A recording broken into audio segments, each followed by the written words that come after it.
Having a toy rotation system will actually work for you when you are intentional and you use it properly.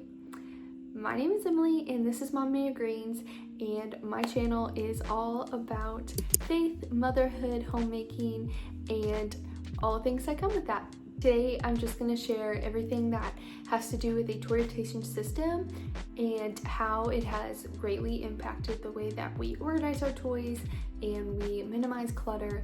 We are able to have my son be way more creative with our toys. I always feel like he has a new toy because we are so intentional of how we categorize our toys and how playtime is used in our home. One of my favorite benefits as a busy mom of having a toy rotation system is that it completely helps with minimizing clutter. With all the other messes you have to clean up in the day, having laundry and dishes and meals to make and vacuuming and whatnot, the list can go on, but having to add more toys to pick up is not something that I want to keep doing. And so with minimizing toys, it actually is super helpful because it gives our children a small responsibility of a small amount of toys that they need to care for.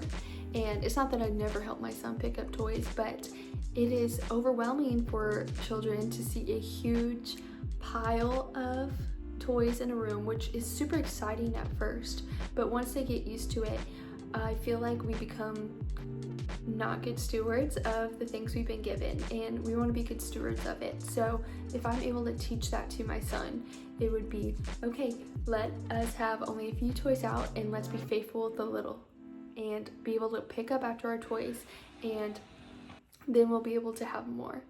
And so only having a few toys out is super helpful in that aspect, and without seeing a huge giant pile of toys to clean up at the end of the day where it would take forever, we are able to pick up together and quickly, and most times we can pick up the playroom in less than 5 minutes, and it is because we have gone through an intentional process of exactly how I do my toy rotation. Having less toys also helps them be creative with the toys that we do put out.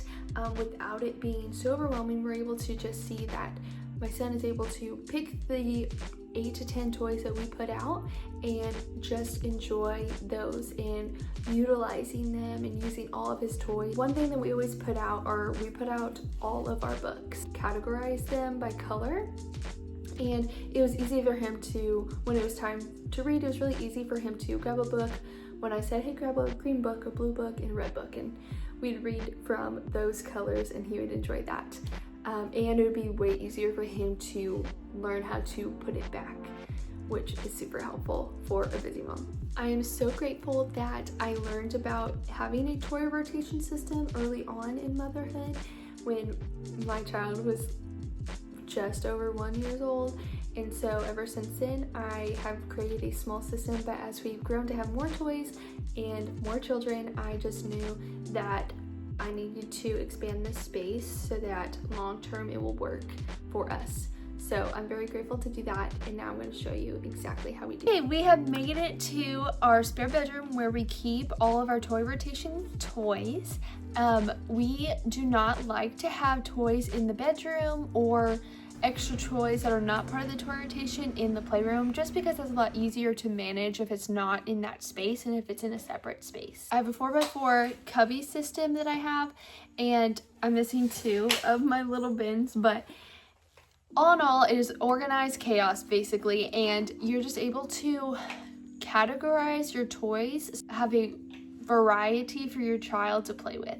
The categories that we have are problem solving, fine motor skills, gross motor skills, imagination and pretend, language and literacy, and then music. I organize it just by putting a few bins per category so that I'm able to know exactly what kind of toy I need for the toy rotation, but also it allows an opportunity to see what toys we might need to get in an area of development that might be lacking in the toy rotation. If you have an empty bin, don't feel a need to rush to get it filled right away. There are obviously, this is a good system that will last over the years and with multiple children. So if you're just starting out, I do recommend starting with the 4x4 still, even if you only have a few toys for your little baby. Have an expansion of toys and with multiple kids. If you have an empty bin, you don't need to feel the rush to fill it. You will have birthdays that you have Christmas, and then also if there is a space that's empty, you'll know what kind of toys would be helpful to them. I organize it by having smaller bags inside the bin, so it organizes all the small little pieces without it being too crazy. And then you can go the extra mile and get a label maker and label what's inside each bin. Super good to have this rotation, especially with homeschool things. I have them separate because there are certain things that are good for their age, or when you have multiple kids, the same toys that kind of works for both of your kids, or if you have multiple kids, it works for all of them, or for gender, if you have more dolls, or if you have more cars, or just depending on what your children like. Of course, if they like a toy and they're wanting to use it, I'm not gonna say you can't use it, it's not in this week's rotation, like I'll just go get it. But then you'll begin to notice what toys they actually use and which ones they don't. And once these bins get too full, you can realize, hey, I can donate some things, I can declutter some of the things in this space that they don't really like in their toy rotation. Donating toys to thrift stores, and then being able to give to children in need, like around the Christmas season, just whenever those things happen.